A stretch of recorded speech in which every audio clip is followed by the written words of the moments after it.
Трагите од моторно масло и крв на коловозот сведочеа за трагичната сообраќајна несреќа која одзеде 2 животи во близина на скопската населба Пинтија. Како што граѓаните велат, лудото возење во смрт однесе 21 годишно момче и 48 годишен маж. Според неофицијални информации, еден од сега веќе загинатите возачи возел со брзина поголема од 150 км на час и сакајќи да претекне автомобил, директно се судрил со автомобилот од спротивната лента. За безмалку еден месец на булеварот Борис Трајковски во 2 сообраќајни несреќи згаснаа 7 животи. Токму тука вчера вечер во тешка сообраќајна несреќа животот го загубија 2 лица, а на 15 минатиот месец во стравична сообраќајна несреќа загинаа 5 лица. Денеска сообраќајот на овој дел од булеварот се одвиваше сосем нормално, но проблемот не представува возењето во текот на денот, туку она во ноќните часови. Граѓаните од Кисела вода велат дека секојдневно се сведоци на брзо возење. Според нив често за возачите на популарно познатата првомајска и семафорот не значи ништо во досните часови. Како се вози тука навечер? Лудо. Сегде се вози.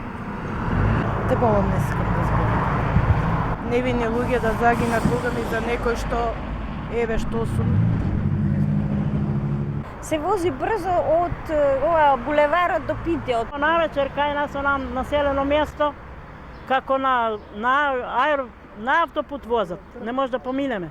Али ова ти е катастрофа. Едно са вале идам јас со мојата кола. Од десна страна, пред мене еден друг, па него од лева страна. Пестена са. Камикази. Со мотори, со коли без ноќна. И народ не може ни да одмори, ни ништо. Овде е трка, овде е писта за трки. Овде на црвено помина, ја тука седев. Како што велат граѓаните, потребно е полицијата посериозно се фати за работа и да има позачестена и построга контрола, посебно кога станува збор за прекорачувањето на дозволената брзина на возење. Да има контрола редовна. Порано имаше на излази сегдека низ Скопје и улаз у Скопје полиција барака, контрола му прават било погрешно, било не погрешно. Дали постои решение?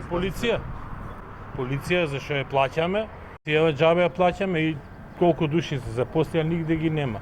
А за казни кога треба одма искача. Полиција треба да стои.